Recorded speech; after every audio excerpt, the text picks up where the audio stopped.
If we don't understand that that is the direction that the UFC wants to go, then I would tell people you better understand that right now. I think they manicure matchmaking to try and propel certain fighters. Welcome to First Strike, only on VSiN, the sports betting network. Here's your hosts, Dave Ross and Rob Moreno. And we are back. First Strike here on VSiN. I'm your host, Dave Ross. Rob Moreno, normally in with us here each and every week, on vacation this week. So the great Lou Finocchiaro, kind enough to hop in. And Lou, whenever you're on the program, one, it's a better program. Two, when we go back to the roots of First Strike, you do realize the first show I ever did at VSiN 5 years ago, my first guest, you. On First Strike, you and I think we were breaking down Conor McGregor against Dustin the Diamond Poirier. That's how far back we go. So it's a pleasure to have you in this week to talk all things MMA. Well, I'm flattered to be here. I love coming on. I'm even wearing my First Strike colors this morning, proudly displaying them. I hope Rob has a great week off, or however long you slave dwellers are going to give the poor guy. But we're in good hands with Rich in Detroit here, Yes. and I'm ready to break down some fights and get into it. Love it, Rich. We appreciate Rich stepping in, too, doing yeoman's work today so we can get this episode out for everybody. A really good card that we're going to get to here. Obviously, Sean Strickland against Anthony Fluffy Hernandez is the main event here. Before we break down the card in specifics, with the new Paramount Plus era, I got to be honest, I'm selfish here, Lou. I love it so far. I know there's been some technical glitches. People have been a little complaining about that. If you're live betting, sometimes you got to make sure that, everything is running fluidly so you can get those real-time numbers. I get that from a betting perspective, but man, not having those pay-per-view bills anymore showing up on my monthly docket there. And what do you make of the Paramount era with the UFC? Has it been good for you so far from a viewing and a betting perspective? Dave, I think I'm going to echo your thoughts in that who wants to pay $90 every month for a pay-per-view when I got an $8 bill or whatever it is every month? I can look past some commercials. I mean, they asked Dana White, geez, the commercials, hey, they got to make their money. This is the good old US of A. So I'm not one that's critical in any capacity. I'm tickled that the UFC goes out of its way to put on 44 to 46 fight cards a year that keep you and I busy in the UFC business. Oh, amen to that, brother. I mean, I go back to 2020 and the pandemic with Dana White and keeping, Fight Island back then. And I talked to Dana way back then and thanked him, keeping me really in business to give us something not just to bet on, but something to watch and talk about here when everybody else was shutting down. So that goes way back. And I love what they're trying to do now. And I think you nailed it there with Paramount, what they're trying to do. They got to make their money. Yes, that's the commercials, but we're getting actionable fights that we can look at almost every week here. Slower start to the year because they did take some weeks off here and then had a week off last week. But we're back with this week with Paramount Plus. And Rob and I have talked about it, and I've talked about it with a lot of hosts and guests that we've had on the show. Are you looking at it from a betting perspective that it kind of feels like the cat's out of the bag, that the promotion wants more finishes? Is it actionable to start handicapping knowing that that's what they are actively pushing? At least if it's not a formal memo, it feels like the word's out in the street to these guys. Hey, don't leave it to the judges. We want action. I don't want wrestling, but we want more opportunities to see finishes. Do you get that sense? I got that sense even before the Paramount move, and I think what exemplified the move was the raising of the bonuses, which was also a just beautiful foil for the taking the spotlight off the fact that most of these fighters are abused financially. Right. However, when you offer $100,000 for a fight of the night, a finish of the night, whatever they want to call it, they're rewarding violence.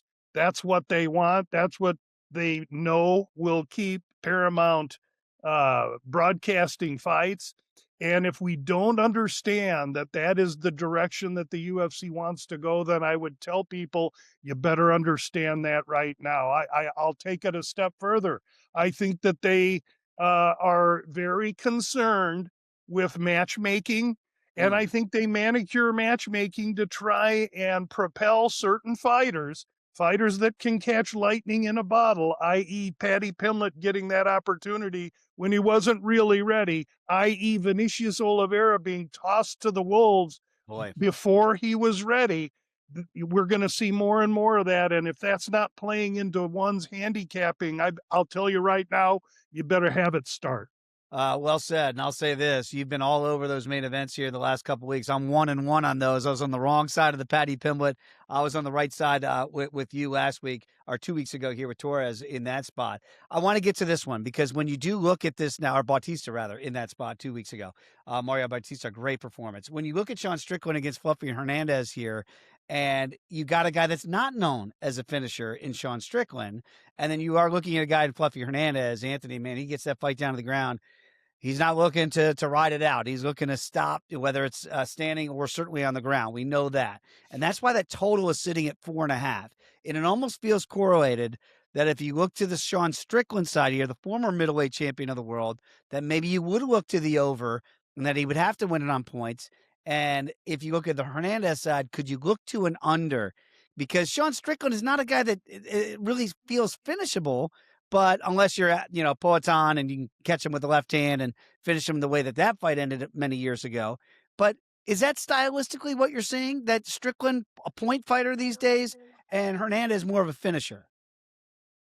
I think generally speaking, yes, that's what I see. However, we have Fluffy, who to me is stepping up in competition for this fight. Strickland's an inch taller. Was walking around at 240 2 months ago.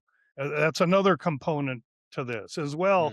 Strickland fought his last fight against DDP, looked like dog manure, with a bad shoulder. And not everybody knows that because Strickland isn't Vinicius Oliveira coming with excuses. He's a fighter. And so as I look at this fight, I believe the Fluffy number opened minus 250. I believe that was too high. I believe it was disrespectful to Strickland. Now Fluffy's minus 280. I get that he's a pressure fighter and he doesn't get tired, but that's what Strickland is. He's a pressure fighter that doesn't get tired. And so you get to the takedowns then. Yeah, DDP was able to take Strickland down, and Strickland's wrestling, I believe, overall is a little bit underrated. And this fight, I think, will be dictated as to where it is being taken, where it takes place. So if it's on the feet, I believe Strickland has tremendous striking advantage over Fluffy. If Strickland goes down and Fluffy gets the clasp against the fence, then to the floor, then I think it's going to be very difficult for Strickland. I don't correlate over under because I believe this fight goes to decision. Oh, wow. And when you look at the points handicap currently on DraftKings, Strickland plus 9.5. So if Fluffy wins this fight 4 rounds to 1 on all 3 judges' cards, and you have the 9.5, you're a winner. And I think that's going to be a very, very difficult handicap for me to walk away from. So you would look to, it would be laying $1.25 here on DraftKings as we talk on a Wednesday here at plus 9.5 points here for the Strickland side. So that would be the lean to you. By the way, the over is heavily juiced at minus $1.75. So it does lead us to what you're getting at, Lou, that would seem to be taking advantage to me of at least Strickland winning a round. That minus $1.25 would be a much better ticket to have in pocket than laying the $1.75 on the over, correct? Would that be a smarter financial decision to make? Well, I don't know if it's smarter because at the end of the day, it's got to win. Right. But I think that's where I'm headed. I have not submitted my VSiN digital column yet, but that's going to be one of the releases on there, Strickland plus the 9.5. I think this could be split decision. I think if Strickland is still mentally in the UFC's fight game, and that's a big if, but if he is, I think he's dangerous. I think he's very dangerous here. Can he win this fight if he keeps it standing? Yes. Am I predicting him to win the fight? Maybe not. I do believe Fluffy should be the favorite here, but I just don't think there's as wide a gap in their abilities as what this line is indicating. And you're going to give me 9.5 points in a 5-round fight that I believe will go to decision, could easily be a bunch of 3-2s. I think I hold great advantage in a guy in Strickland that's been in with better. I'll tell you this too. If you just told me right now that you think this fight's going to hit the cards, I'd much rather be on the dog side of plus 230 than laying almost 3-1 and depending on three people to see the fight, the same way that maybe Fluffy Hernandez thinks the fight is gone. So we know how sometimes decisions can go.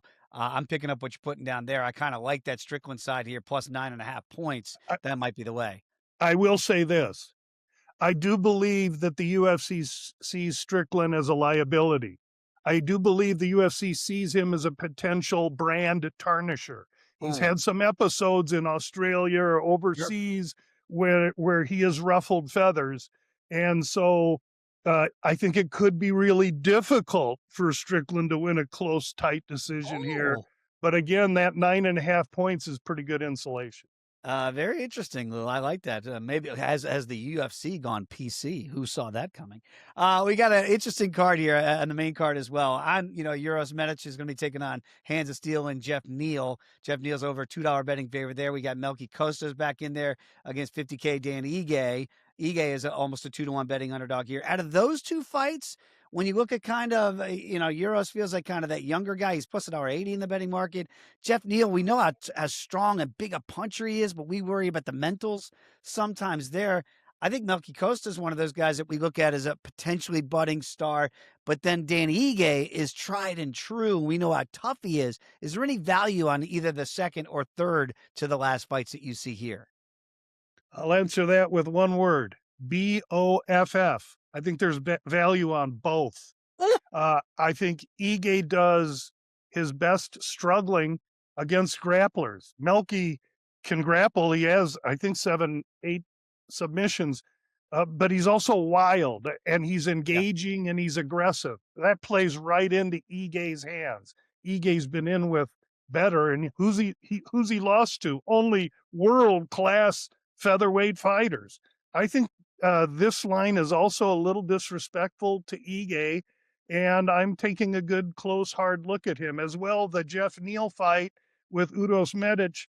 I'm not the biggest Medic fan, but in my experience of covering boxing and Yep. fighting for decades, the first time a bad boy cleans up and gets off the sauce, as Jeff Neal has done, that fight doesn't go glowingly for them. There's a lot of reaction going on there, and the fact that Neal has come out and basically disclosed he's now 35. So from 30 to 35, his prime, he drank some of his best years away. His Wow. results have been very uneven. I think I can make a compelling case for Medic in this fight as well. Yeah, almost a 2-1 betting underdog plus $1.80 right there. And I do like, some comeback stories in sports are great. We love to see them, but the reality of it, as you pointed out, it's not that easy when you're a totally different guy now at 35 years of age.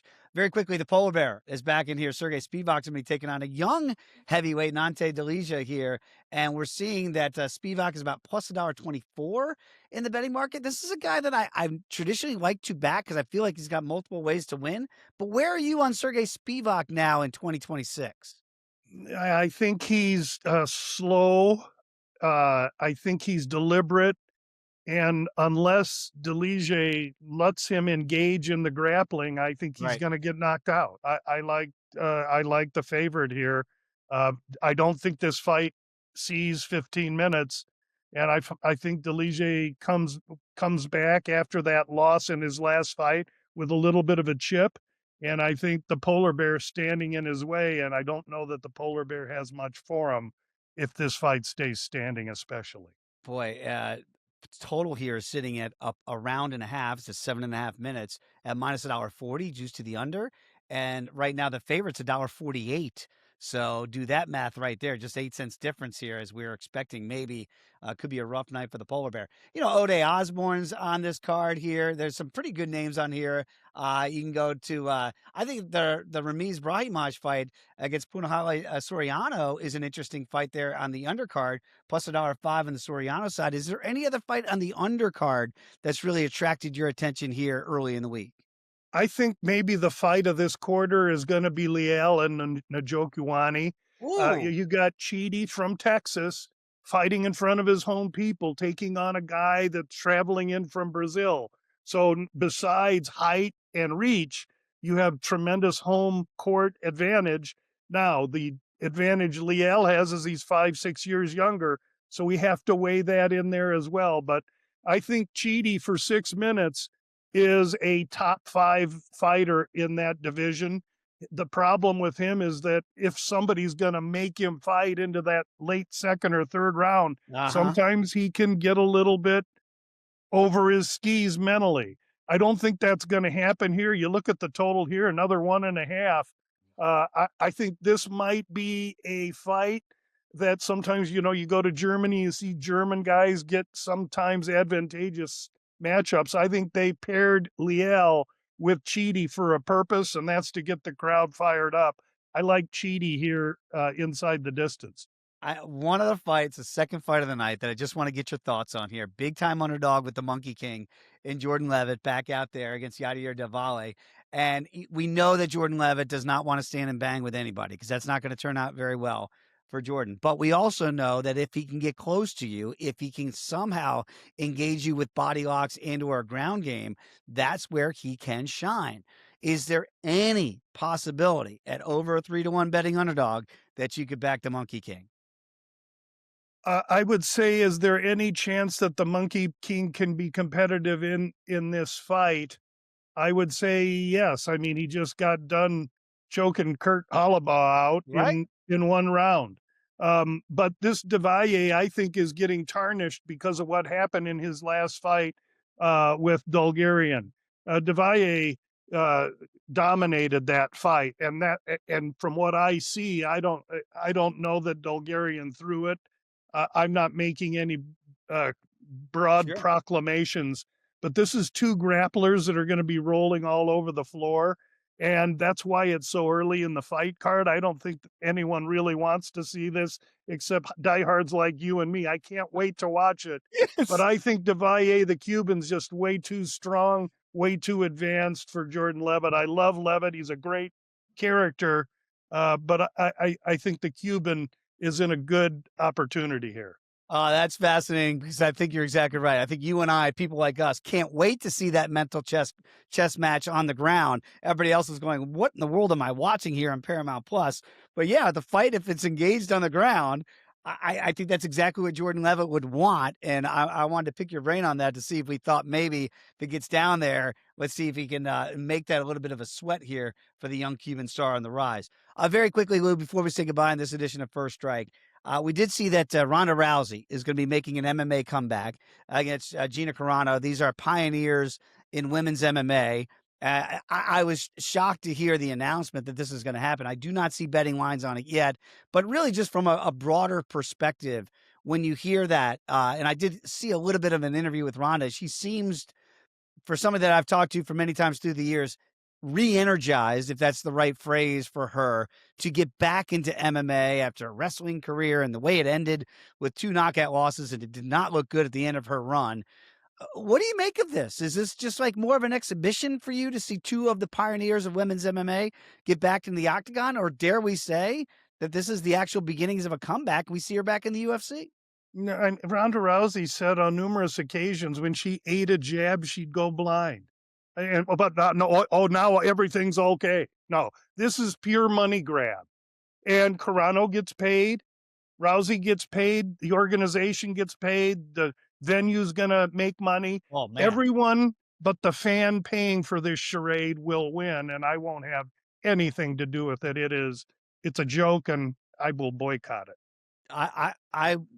I will watch. I'm not going to bet it, Lou, but I will watch because I'm the nostalgia part of it. I want to see if there's anything left for these ladies.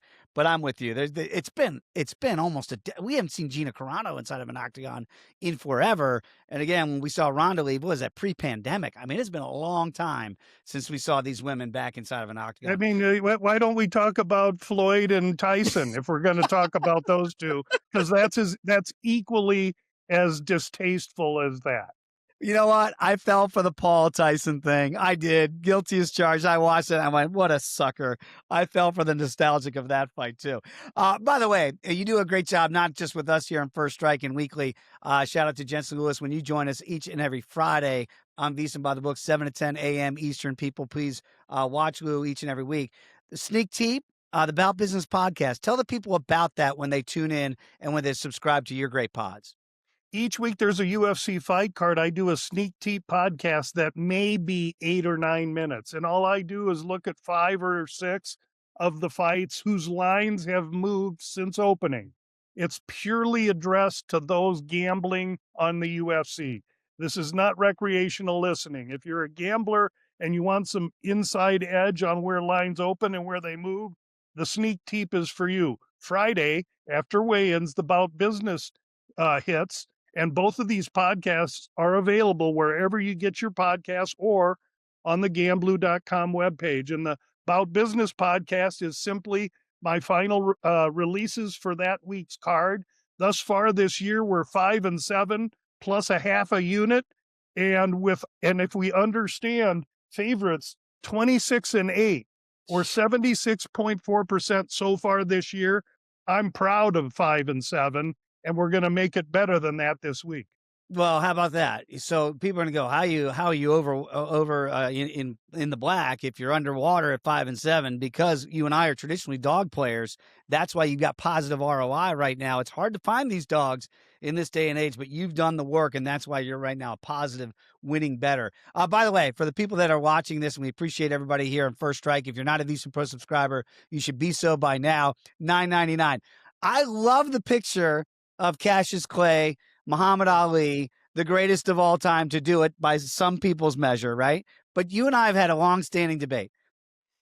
If we don't get a throw-in of the towel at the Thrilla of Manila for Smoking Joe Frazier, does history look at Joe Frazier differently? Because, Lou, I feel like we forgot sometimes in some circles, we've forgotten about the greatness of the Philadelphia left-hander. I don't think Ali would be Ali without Joe Frazier. I mean, it's Joe and Ali made boxing in those 70s. And I have nothing but the utmost respect for Joe. He brought out the best in Ali. And I will say that Eddie Futch throwing the towel in at that point in time is the only it's the only edge boxing still holds over MMA, because a boxing corner man will not let his kid get so hurt that they can't fight the next day. And in the MMA circles, the fighters will not let them do that. I think that's the only flaw and the only edge boxing still holds over MMA. That's just one man's opinion. Well said. Love these conversations. Again, check out the About Business podcast, the Sneak Teep that he gives each and every Monday, the great Lou Finocchiaro. Appreciate your time, Lou. Hopping in. I'll see you on Friday. Mark Malusis in this week here for Jensen as he's on vacation, but Lou never takes a week off. He'll be with us on Friday. So thanks to everybody for watching, for listening. Like, subscribe to the YouTube channel and to First Strike. We appreciate you. So for Lou Finocchiaro and Rob Moreno, I'm Dave Ross. We'll see you next week right back here on First Strike on VSiN, the Sports Betting Network.